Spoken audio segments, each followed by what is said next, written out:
So we're seeing some great stuff from our gun dog. One, she's able to hold the sit perfectly as I'm launching these bumpers out into the water. She barely moves the muzzle. Obviously, she's been doing great at waiting, but she's also returning, sitting, and holding that bumper until she releases. The only thing we're still struggling with is choosiness, where she will grab one, and then if she sees the other, she'll go after that one. She'll drop the one that she has. We don't want her to be doing that anymore. It's just the causation of a high drive dog. She gets one thing, but if she sees another thing, she's like, oh, I want to get that thing. Nope. That's not how this works. You got to get one, bring it back before you get the other. Now, that's so specific. How do you do that? How do you teach a dog that? Well, first we take a break and we just relax, we stretch out, we itch. And then we're going to do an exercise where I'm going to throw a bunch of stuff into the water and we're going to go and get it one at a time. And a bunch of different things too. We do these orange buoys, but then I got this duck. And we are going to send her out, make it super easy.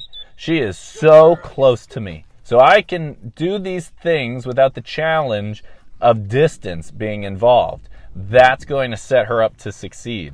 We're really just, I don't expect her to really fail on this one. She could. They are close together. And again, all she really has a problem with is when she goes out and she grabs one, is if she sees the other, she's just going to drop the one she has and go for that one because she's just super drivey.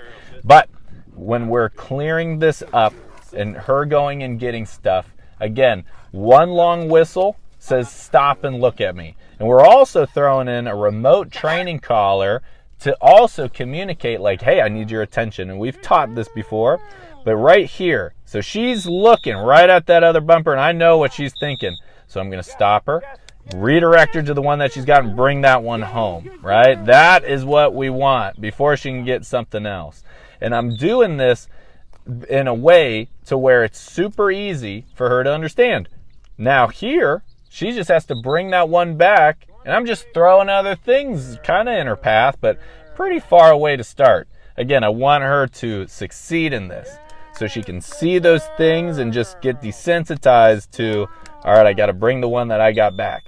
Now, another perfect exercise is if I stop her mid-retrieval of one bumper and then redirect her to a different one.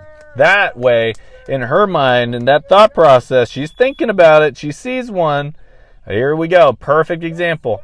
And she sees one. She drops it, but she hears that long whistle. She also feels that remote collar, and I'm stopping her before she gets it, and I'm just sending her to the next one, right? Or if she has one in her mouth and she drops it, I'm going to tell her to pick that one back up and bring it to me. And she loves this. Look at her.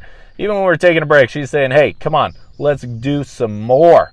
And I'm just going to be working on desensitizing her as she's retrieving one. I'm throwing more out there, slowly getting closer and closer to the line that she's coming back to. Or I'm going to stop her mid-retrieve, especially if she's super close, and then I'm going to redirect her to a different one. That is a really good way to control that impulse of hers and a good understanding of, hey, you got to fetch and retrieve what I'm directing you to. And then if there's other things in the water, forget about that. And I can even just encourage her to come on back with some whistles, 3 whistles to bring her home. Again, ignore all the other stuff in the water. So we're getting closer and closer to her, and we're getting harder and harder, and she's doing great. So I throw the book at her, and she's got all these. And even look, she goes around, she comes back, she's getting it. So this is going to be clearing things up for her and really make things easier for her to understand. And now we just clean up, and we've had a ton of fun today.